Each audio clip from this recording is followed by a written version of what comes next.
नमस्कार, मैं मनमोहन मिश्र। दोस्तों, एक बार फिर आप लोगों के बीच एक बहुत बड़े गंभीर मुद्दे को लेकर के और एक बहुत बड़े खुलासे को लेकर के, एक बहुत बड़ी जानकारी को लेकर के, या यूं कह सकते हैं कि एक धमाकेदार जानकारी को लेकर के आपके बीच उपस्थित हुआ हूं। दोस्तों, तो बात धमाके की। मोहन भागवत मुकेश अंबानी के घर पहुंच गए मुलाकात करने के लिए। वैसे भी आरएसएस व्यापारियों की, पैसे वालों की पार्टी है। ये तो पार्टी नहीं, मतलब संगठन है। ये शुरू से ही माना जाता रहा है और भारतीय जनता पार्टी जब उससे निकली है तो वो भी उनकी है, पैसे वालों की है। ये शुरू से माना जाता रहा है और सच है। लेकिन बात यहां कुछ और है। अब मोहन भागवत मुकेश अंबानी से क्यों मिलने गए, अडानी से क्यों नहीं मिलने गए? चलिए, इसका भी खुलासा, इसके अंदर की बात मैं आपको बताऊंगा। असल में इस समय मोहन भागवत के प्रतिष्ठा की लड़ाई है, और प्रतिष्ठा की नहीं, मोहन भागवत के अस्तित्व की लड़ाई है। सिर्फ मोहन भागवत के नहीं, पूरे आरएसएस के अस्तित्व की लड़ाई है। अगर नरेंद्र मोदी रहे इस कार्यकाल में 5 साल, अगर वो सत्ता में रह गए किसी तरह से जोड़ तोड़ करके, तो पहला काम मोहन भागवत को निपटाएंगे, दूसरा काम आरएसएस पर बैन लगा देंगे, यानी आरएसएस को निपटाएंगे, यानी आरएसएस को खत्म कर देंगे। ये नरेंद्र मोदी का काम है, क्योंकि आरएसएस ने नरेंद्र मोदी को हटाने की बात की, उनको हट जाने की बात की। अब उन्हें प्रधानमंत्री बनने के लिए इत्तेफाक नहीं रखते। शुरू में जब 2024 का चुनाव आया, उसकी बात चली, तो आपको ध्यान होगा इस बात का कि नरेंद्र मोदी का नाम किसी ने नहीं लिया। पार्टी लेवल पर भी इसकी बात नहीं हुई कि नरेंद्र मोदी के नेतृत्व में ही चुनाव लड़ा जाएगा, अगला प्रधानमंत्री नरेंद्र मोदी होंगे। नरेंद्र मोदी उससे पहले 1 साल लाल किले से खुद ही डिक्लेयर कर दिया कि हम प्रधानमंत्री के कैंडिडेट होंगे, प्रधानमंत्री होंगे, और इस लाल किले से भाषण भी देंगे। ये बात बहुत नागवार गुजरी, या यूं कहें कि एक द्वंद्व युद्ध शुरू हो गया आरएसएस और गुजरात लॉबी में। गुजरात लॉबी में भी 2 लॉबी है, ये बात आपको समझना पड़ेगा मेरे दोस्त। नरेंद्र मोदी गुजराती माफियाओं के प्रधानमंत्री हैं, प्रोजेक्टेड प्रधानमंत्री हैं, प्लांटेड प्रधानमंत्री हैं, और सिर्फ गुजराती माफियाओं के नहीं, विदेश, चाइना और अमेरिका और गुजराती माफियाओं के प्लांटेड प्रधानमंत्री नरेंद्र मोदी हैं। देश पर थोपे गए प्रधानमंत्री नरेंद्र मोदी हैं। लेकिन उनमें से भी नरेंद्र मोदी गुजराती माफियाओं से अलग हट करके अडानी से उनका रिश्ता अलग है। अडानी मतलब मोदी, मोदी मतलब अडानी, और ये बात बहुत से लोगों के द्वारा सामने आई कि मतलब मोदी और अडानी मतलब मोडानी, दोनों एक हैं। अब अडानी से राय मशवरा करके, अडानी से सहयोग लेकर के, तो मोहन भागवत नरेंद्र मोदी को हटाने में सफल नहीं हो सकते। क्लियर हो गया? क्योंकि अडानी और मोदी एक हैं। भले ही मोदी रो में दोनों, अडानी और अंबानी दोनों को चोर कहते हैं, वो अलग बात है, वो दोनों की मिली भगत है। ये सामने कुछ बोलेंगे, पीछे कुछ रहेंगे, लंगोटिया यार हैं, ऐसा कह सकते हैं। एक ही थाली में खान के चट्टे बट्टे हैं। बोलने के लिए वो मंच से भले ही बोल दिए, लेकिन अंदर से सब मिले हुए हैं। लेकिन सवाल यह है कि अब अडानी किसी भी कीमत पे मोदी को हटाने के लिए मोहन भागवत की मदद तो नहीं कर सकते। मैंने पहले ही बता दिया कि ये मोहन भागवत के अपने अस्तित्व की लड़ाई है। अगर मोदी रहे तो मोहन भागवत नहीं रह पाएंगे, आरएसएस नहीं रह पाएगा। इसलिए मोदी का जाना जरूरी है मोहन भागवत के लिए, अपने आप को बचाने के लिए। और अब तो देश का मुद्दा बन चुका है। मोदी रहे तो देश नहीं रहेगा, देश खत्म हो जाएगा, देश बर्बाद हो जाएगा। उनके विकास को झेल पाना इस देश की कुवत में नहीं है। मतलब देश नरेंद्र मोदी के विकास को झेल नहीं पाएगा, ये तो साबित हो गया, ये तो तय भी हो गया। अब बात आती है कि किसी भी कीमत पे मोदी से मुक्ति इस देश को दिलानी है। बहुत से लोग लगे हैं इस काम में, क्योंकि वो लॉबी, वो गुजरात लॉबी, यानी वो गुजराती माफिया लॉबी अडानी से जो रिलेटेड है, अडानी जहां इंटरलिंक हैं, मोदी और अडानी जहां हैं वो काफ़ी मजबूत हैं और उनको हटाना मुश्किल है। मैंने कहा कि जब मोदी को प्रधानमंत्री प्रोजेक्ट करने की बात आई 2024 में, कौन प्रधानमंत्री के पद के लिए दावेदार होगा और कौन किसके नेतृत्व में चुनाव लड़ा जाएगा, किसी ने, आरएसएस ने भी नहीं कहा, बीजेपी भी नहीं कहा, स्वीकार भी नहीं किया, लेकिन जबरदस्ती मोदी अपने आप को डिक्लेयर कर लिया कि मेरे ही नेतृत्व में चुनाव लड़ा जाएगा और मैं ही प्रधानमंत्री बनूंगा। ठीक है, हार का सामना करना पड़ा। नरेंद्र मोदी हार चुके, हारने के बाद बेईमानी किए, 97 सीट की बेईमानी से फिर से प्रधानमंत्री बने, 2 बैसाखियों के, देश के 2 देशद्रोहियों के मदद से, 2 विलन के मदद से, नीतीश और नायडू। ठीक है, कोई बात नहीं।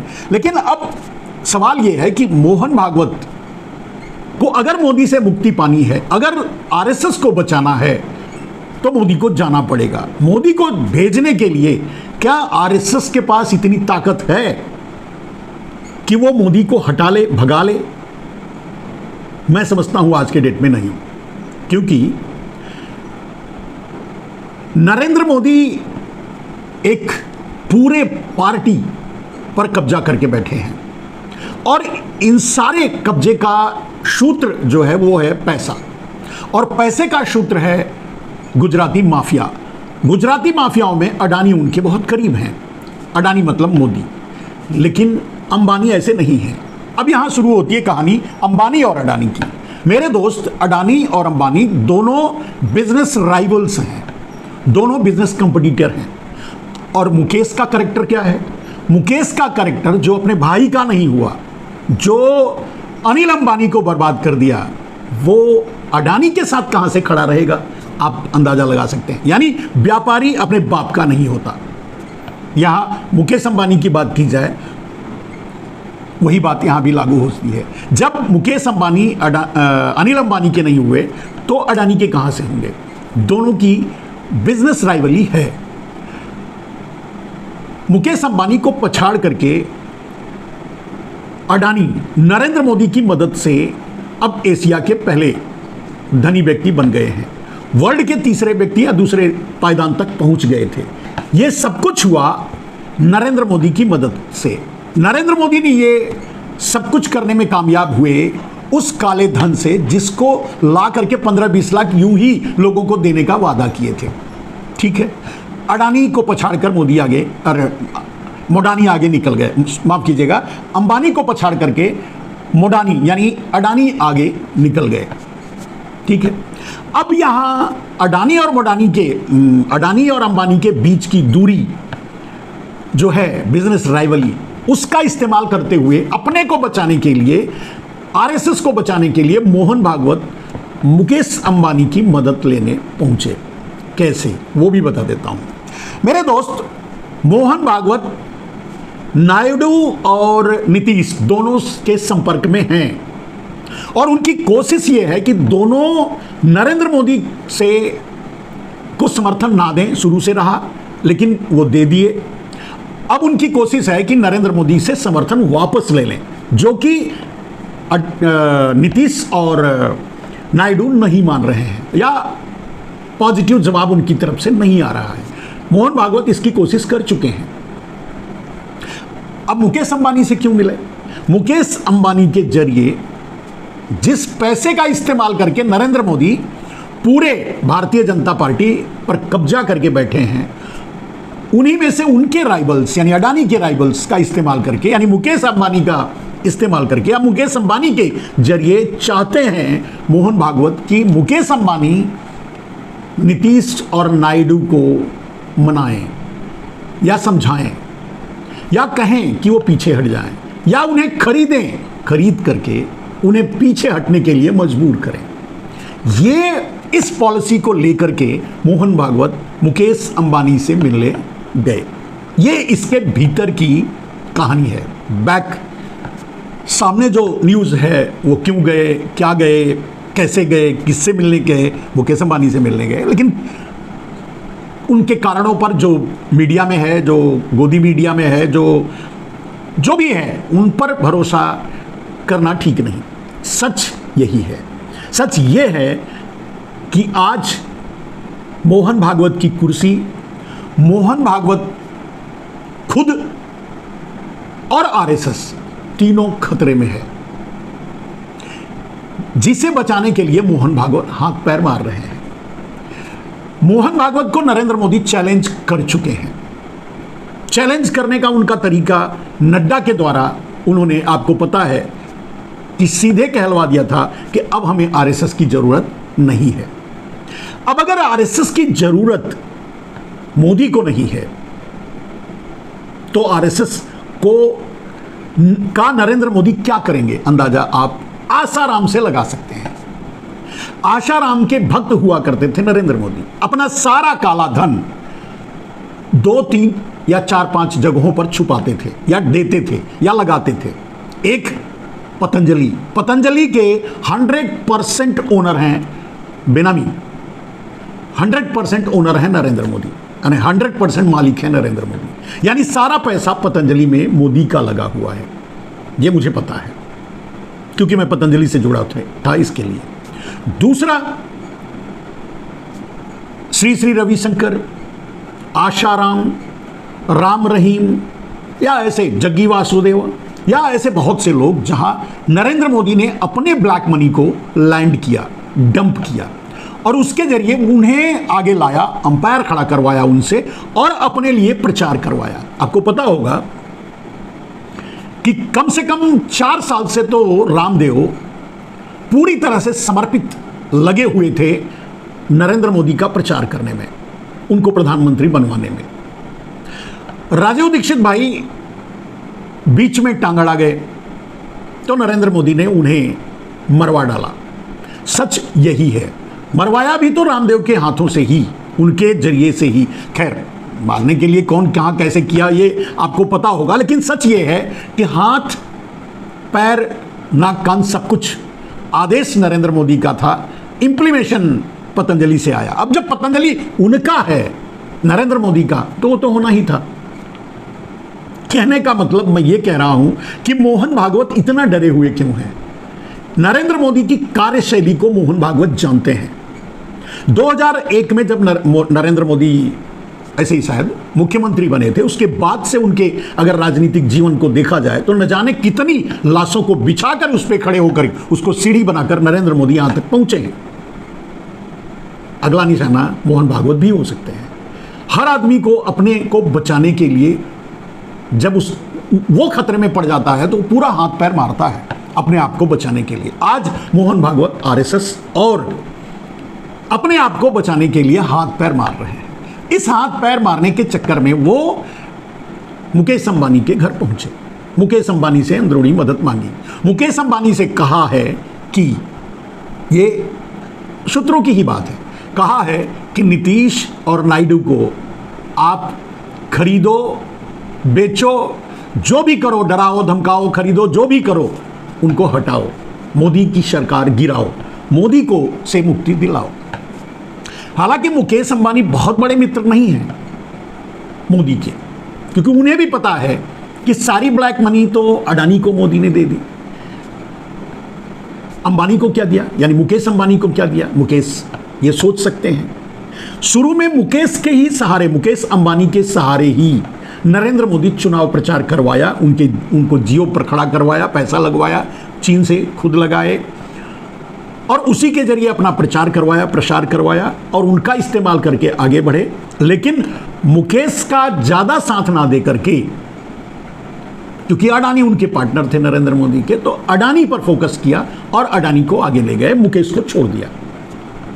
सामने से देखने को में आपको कुछ लगे या ना लगे, लेकिन अंदर एक घमासान, एक गृह युद्ध, मतलब ये आरएसएस, गुजराती लाबी, अडानी, अंबानी, इन सब में अंदर खाने एक पूरा महायुद्ध मचा हुआ है, घमासान मचा हुआ है। बीजेपी भी उसी में है।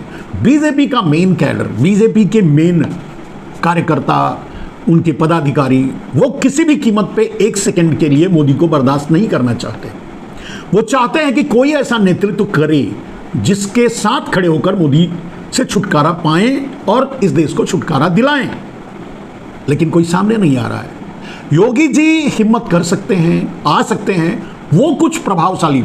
नितिन गडकरी से आरएसएस को भी कोई उम्मीद नहीं है। नितिन गडकरी कायरों की श्रेणी में आते हैं, वो जो आदमी सामने से नहीं बोल पाता या कुछ कर नहीं, अभी तक तो यही हुआ है। योगी से उम्मीद थी, योगी सामने आए तो लोग उनके साथ लामबंद हों। भारतीय जनता पार्टी अंदर अंदर योगी के साथ लामबंद हो रहे हैं और उस पर काम कर रहे हैं, लेकिन खुल करके आने की हिम्मत योगी भी नहीं जुटा पा रहे हैं, न जाने क्यों। योगी को वैचारिक रूप से मैं जानता हूं, मैंने करीब से उन्हें, उनकी पहचान की, उनकी सोच की। अगर उनको देखा जाए, जो पहले योगी थे जब सांसद हुआ करते थे, वो योगी ये योगी में बड़ा अंतर हो गया है। वो योगी कुछ और थे और ये योगी कुछ और है। ये योगी अपनी कुर्सी को लेकर के डरने लगे हैं और मोदी की ही तरह अपनी कुर्सी को किसी भी तरह बचाए रखा जाए इस बारे में सोचने लगे हैं। जबकि उनका नेचर, अगर उनके नेचर को वॉच किया जाए, और जैसा कि मैं समझता हूं, वो कुर्सी को ना देखते हुए इस समय मैदान में उतर सकते थे। उतर जाते तो अच्छा था, लेकिन उतरे नहीं, ये गलत हुआ। खैर ठीक है, द्वंद्व तो चल रहा है, युद्ध तो चल रहा है। तो एक लॉबी, मतलब एक भारतीय जनता पार्टी योगी के नेतृत्व में खड़ी हो रही है मोदी का विरोध करने के लिए, मोदी को हटाने के लिए, मोदी से भारतीय जनता पार्टी को मुक्ति दिलाने के लिए। एक मोदी के नेतृत्व में गुजरात लॉबी प्लस अडानी पूरे देश को खरीदने और बेचने में लगे हुए हैं, ये आप अच्छी तरह जानते हैं। एक लॉबी है जो आरएसएस जिससे जुड़ना चाहती है या जिसका इस्तेमाल करना चाहती है, वो है अडानी का राइवल्स, यानी मुकेश अंबानी। तो मुकेश अंबानी के जरिए नरेंद्र मोदी को निपटाने के लिए मोहन भागवत की ये मुलाकात हुई है। परिणाम कहां तक क्या निकल के आता है देखा जाएगा, लेकिन समझने की बात यह है कि मोहन भागवत को भरोसा नहीं है। वैसे आरएसएस को ये शायद विश्वास में लिया गया है, कहा गया है कि 15 अगस्त के बाद नरेंद्र मोदी खुद मार्गदर्शक मंडल में चले जाएंगे इस्तीफा देकर के। जिसको भी नेतृत्व दिया जाएगा भारतीय जनता पार्टी का, या जिसे प्रधानमंत्री के रूप में आगे लाया जाएगा, और अडानी और नायडू और नीतीश से समर्थन लेकर के सरकार बनाई जाएगी। ये दूसरे स्टेप का प्लान है, ये वादा है नरेंद्र मोदी का। नरेंद्र मोदी अपनी जिंदगी में कभी किसी से कोई वादा नहीं निभाए हैं, वरना जिससे वादा किया है उन्हें तो निपटाने का ही काम किया है, उन्हें तो खत्म करने का ही काम किया है।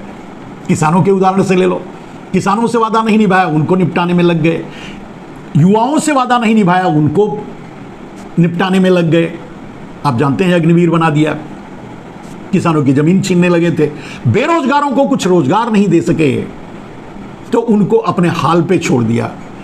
यहां तक कि अब नरेंद्र मोदी उनकी शिक्षा भी, किसी को शिक्षित ही नहीं होने देना चाहते पेपर लीक प्लान से, कि कोई ना किसी के पास डिग्री रहेगी ना कोई नौकरी मांगेगा। तो कहने का मतलब नरेंद्र मोदी किस तरह से अपने दुश्मनों से निपटते हैं, चाहे देश हो, चाहे व्यक्ति हो, चाहे समूह हो, चाहे संगठन हो, सबको निपटाने में नरेंद्र मोदी का पहली प्रायोरिटी रहती है कि उनके सामने जो खड़ा हो उससे पहले निपटा लो अपने अंदर वालों को। बाहर से तो लड़ते रहते हैं, बाहर से तो आप देखते हैं उनका क्या नेचर है, उसको आने की बड़ी बात नहीं है। तो मेरे दोस्त, ये इस कहानी में, मतलब इस तथ्य में, और ये जो सामने आया है, जो बात निकल के आई है, इसका क्या परिणाम निकलेगा ये मैं तो नहीं बता सकता, लेकिन कोशिश सफल होने की उम्मीद दिख रही है। क्योंकि इसका दूसरा प्रमाण आप देख सकते हैं कि नीतीश अब छुटकारा पाने के मूड में आ गए हैं। वैसे नीतीश और नायडू जानते हैं कि नरेंद्र मोदी के साथ रहे तो उनकी पार्टी ही चली जाएगी, अकेले बचेंगे अपनी पार्टी में। ये नीतीश को भी पता है, ये नायडू को भी पता है।